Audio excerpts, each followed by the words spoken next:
Chapter 5. It's a peaceful morning in Ponyville. So far, the day was pretty uneventful. Tracy tried out to the entrance of Lyra and Bonbon's house and not. Lyra let her in and was greeted by the rest of her friends. Dizzy and Carrot Top were running late, but should be along shortly. Bonbon was giving out sandwiches, and Trixie took one. It's a plain store-bought a dandelion sandwich, apparently. Bonbon was too busy to cook that morning, but Trixie took it anyway. Trixie's body still ached from yesterday, but she did her best to hide it. She took off the bandages a bit prematurely to not alarm her friends. Lyra was not so lucky, however. "What happened to your eye, Lyra?" Dizzy proclaimed in alarm as he entered the house. Lyra was sporting an eye patch over her right eye. "Well, you see, I slipped in the bathtub and hit my eye," Lyra blurted up. "You poor thing," Dizzy cooed.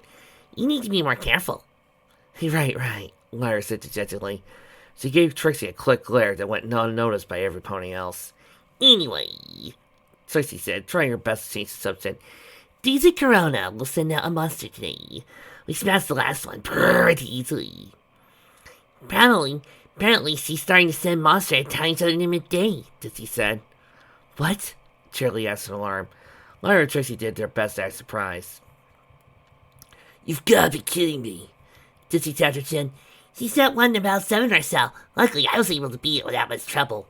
"Good job," Trixie complimented. "Nice," Raindrop said, smiling. "That's going to be If she stops sending them at midday, we'll never be able to predict when they come," Shirley said, troubled. "I know about that. How about we do patrols?" Dizzy suggested. "Good idea," Shirley suggested. None. "I am my rod so we can be all over the place most of the day, no problem." Dizzy gave out, not bothered at all by the extra work. "And I can watch the sky while doing weather," Lyra said, nodding. "I could go watch around too, I guess," Lyra said hesitantly. "What we really need is somebody to do it," Shirley said. "I suggest we do it in shifts. Trixie first." "What?" Trixie said outright. "Why me?" "I just thought that since you aren't training, you could pull your weight for the team some other way," Shirley explained. Trixie growled in frustration. "Fine!" Hopefully, after a few days of no monster attacks, the whole patrol nonsense will be called off. There was a knock on the door, and Carrot Top entered, looking a little flustered. "Hi, guys," Carrot Top greeted. "You're all going to believe this." "What?" Shirley asked apprehensively. Soon Carrot Top had every pony's attention. "According to Sakura, 6 stars disappeared last night," Carrot Top announced. She was unable to hide the worry in her voice. Sakura was a tentative ally of theirs. During their longest night adventure, she betrayed Trixie and her friends, and pretended to join Corona against them. Well, it really was a trick to stop the mad Alicorn. Sakura lured Corona to them so the power of the elements would be released. She reasoned that only extreme danger could cause them to activate. When Corona was injured, she gave Corona a potion that poisoned her magic, making her almost defenseless. Unfortunately, it didn't stop her from escaping, as she folded Sakura's friends, Spike. Now no pony knew where the two were. Trixie did not trust the zebra one bit, not finding some pony that betrayed both sides particularly trustworthy. She could be useful sometimes, however. "What? You're serious?" Trixie asked, alarmed. Carrot nodded. "What about 9? She showed me her star charts, and soon enough, 6 stars were suddenly gone." 6 stars? Lyra repeated. "Sighting into heaven are 5 stars!" I'm sorry, I couldn't help myself. "Wonderful," Raindrop snarked. Charlie tapped her chin with a hoof. "What could it mean? She gonna send 6 monsters against us, or 1 super monster?" "Sakura thinks it'll be just 1, Carrot Top said. I agree with her." Trixie's friends looked a little worried. Trixie herself felt the same way, not that she was going to show it. "Ha! So what? We could beat this thing too. The Galaxy Rangers can take us any foe." She boasted and flourished her cape dramatically. As leader, Trixie could show she had no doubt or fear. This is where Trixie's persona as the great and powerful Trixie came in use. Her confidence would bolster any of her friends. Trixie's friends smiled at her antics and seemed to calm them down. "Right," Lyra agreed. She looked at a nearby clock. 5 minutes until midday. Ready to transform? "Seems as good as time," Dizzy confirmed. "Good luck." Bonbon gave Lyra a kiss on the cheek. "Right! It's perfect time!" Trixie sighed. She pulled out her morpher and thrust it in front of her. The rest of them followed suit, got into formation. Ursa! Cygnus! Hercules! Libra! Aquarius! Scorpio! I gotta ask. Am I the only one who gets flashbacks to the tattooed teenage alien fires for Beverly Hills when I read Scorpio? Yes, I've watched that show. Yes, I liked it. Look, it's goofy, it's silly, and it's a lot of fun. Just go in there with the same type of mind you would when you go watch Ultraman Taro. You'll find yourself having a lot better than trying to take it serious. In an instant, their armor appeared around them. It didn't take long for them to hear the screams and shouts of alarm. Let's go! Tracy cast an invisibility spell on them, the suit boasting her magic of making seemingly impossible spell work easily. Tracy would never been able to handle this complicated spell on her own. They rushed outside. It didn't take them long to find their target. Tracy was taken aback by its appearance. It didn't look like the usual monster. It was in the shape of a pony, but was bipedal, stood up on its back legs, and had black feathers covering its body. They were pitch black, but looked greasy and gleamed in the light. Instead of front hooves, it had giant wings that spanned most of its body. It had a head like a pony, but was covered with a bird-shaped mask. The mask's beak looked sharp and menacing. Through its eye holes, Tracy could see giant violet eyes. Its mane hung back from the back of its head and was a dark purple color. A long short horn protruded from the top of the mask. The thing looked vaguely female, so Trixie assumed it was a she. Currently, the thing was scanning the town the square coldly. Ponies ran and hid, wanting to stay out of its path. Trixie and the other rangers took position behind the monster, and Trixie created an illusion of them, teleporting from the sky in a rainbow-colored light. She made them appear when the light hit the ground, a spectacle of light and colors. She loved these dramatic entrances. The group posed their battle stances while the monster turned to look at him. She didn't do anything but stare at him, tilting her head. A wave of uneasiness went over the group. A good minute passed without the creature actually doing anything. Tracy decided to make the first move. She summoned her sword and charged in for the attack. The Red and the rest of her friends summoned their weapons as well, except Shirley, and followed behind her. Raindrops and Tootsie took to the air. Raindrops swung her sword fiercely, but the target fans in a flash of light. Stopping in her place, it blinked when the attack meant nothing but empty air. Tracy's unexpected stop made Lyra and Keratok crashed into her. Hey! Lyra complained. What are you doing? She's gone! Tracy looked around frantically. The rest of her friends joined the search. There she is! Raindrops yelled, pointing. The creature.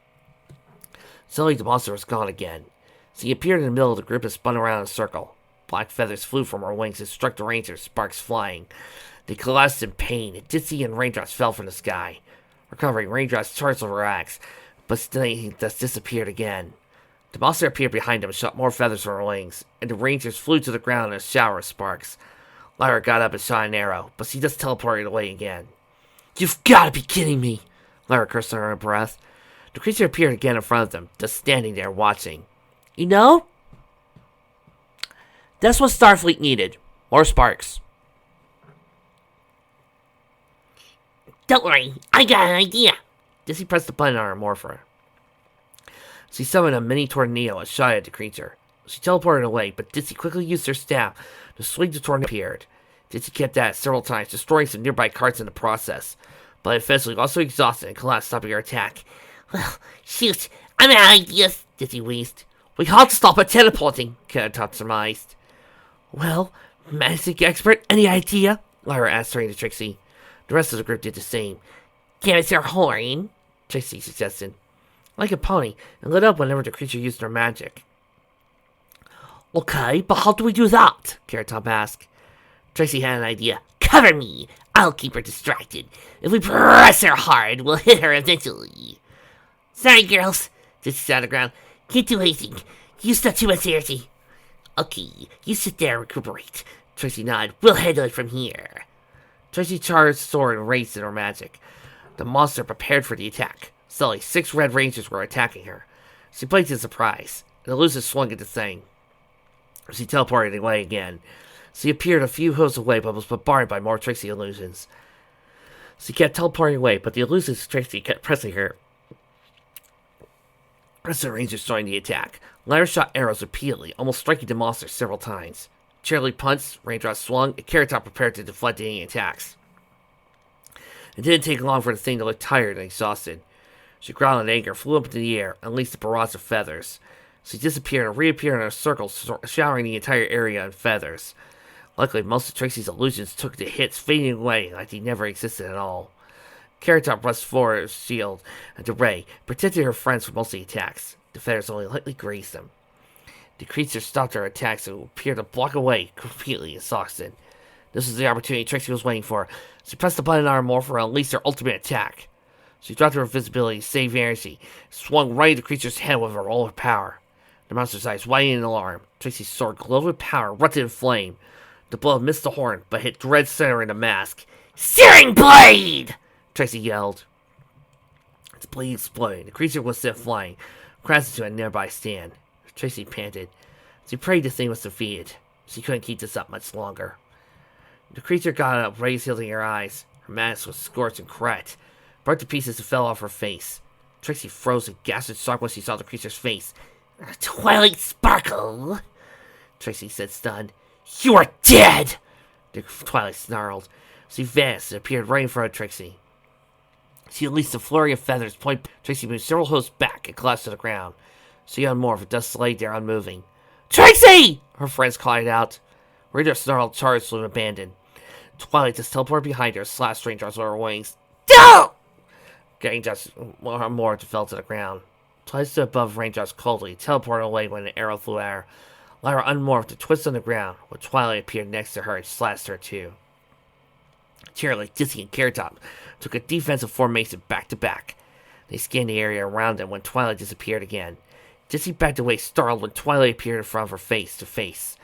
After getting her wits back, she swung at the monster with her staff. Dodged nimbly, stuck Dizzy in the torso with a wing.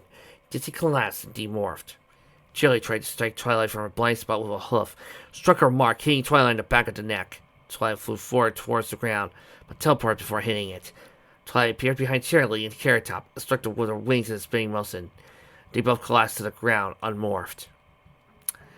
Ahem. To quote Easy Ranger, no morphs allowed. Trixie looked around them and saw the townsfolk watching them in horror and terror. Dinky was crying and yelling out her mother's name. Bonbon looked terrified, frozen with fear. Twilight hovered above them with an icy expression on her face. She was ready to finish them off, but a voice stopped her. That is enough. Good work, Corvus, my servant, Corona said, appearing in the sky, with a brilliant, glowing white aura around her. She landed with grace. This was the second time Trixie had seen the Tyrant Sun in all her glory. She seemed just as vibrant and powerful as the first time Trixie saw her back on Longest Night. Minded Trixie had the terror and dread she felt from before. She couldn't stop trembling. Twilight, or rather Corvus, stared at Corona. There was something in her eye. Haughtiness? Anger? Trixie ignored Corvus for a moment and turned to Corona. What did you do to her? Trixie demanded. I gave her new life. She is one of my knights now, perfect in every way. Corona replied while walking up to Trixie. She stared down at Trixie, triumphant. A gift I will extend to you as well. What? Equestria needs you, Trixie Lulamoon. Corona smiled in a motherly way. It needs the Rangers. You and I can't deny this. I thought... Trixie tried to say, but Corona interrupted her. You thought I was your enemy, that I wanted you destroyed? Not so, Corona explained. I was to be nobody's enemy. I just want my rightful spot as Equestria's king, to bring prosperity to all. Corona broke down and looked Trixie eye to eye. I want you to help me, Trixie. You and the rest of the Rangers. A crisis is coming. I can feel it. We need to work together to stop it. What crisis? What are you talking about? Trixie asked, confused. I don't know. I had this feeling, the dread in my stomach. The elements gave you power that my sister and I never had. The elements are ancient and mysterious. They always give the exact amount of power needed to overcome a crisis. This unexpected increase in power? It couldn't be from me. I am mighty, but not all-powerful. There are some beings out there even I fear. The elements are preparing you for something, and I intend to help you overcome it. Corona gave the warmest smile Trixie had ever seen. It was surreal and bizarre in Corona's face. Join forces with me, Trixie, Lula Moon. We can make Equestria to the bright, wonderful paradise it deserves to be. Tracy spat into Corona's face. Never! Corona's face turned from motherly to one of terrible fury. How dare you! I am the sun, the very thing that brings life and light to all! You dare spare me! She ranted. Her whole body started radiating such heat that the ground underneath her started melting her. Tracy closed her eyes and started praying her that her death would be quick, cursing herself for doing something so fundamentally stupid. As Tracy opened her eyes, Corona luckily wasn't throwing fire at her. Corona was visibly trying to control herself. You do not, you are rejecting! Corona said. There's still a hint of anger in her voice. I can offer you anything you want! You want land, titles, money? Done! No! Tracy said defiantly, if a bit shakily. I am loyal only to Princess Luna! Corona said. Admirable for Phyllis! Very well, I'll just have to do this the hard way. Tracy gulped. What do you mean by that? You will serve me! You'll all serve me whether you like it or not! Corona smirked. Tracy did not like the sound one bit. She looked around frantically for a way out. The rest of the Rangers were sprawled across the ground, equally helpless. You will not escape! Corona said triumphantly. You will be mine, Trixie Luna!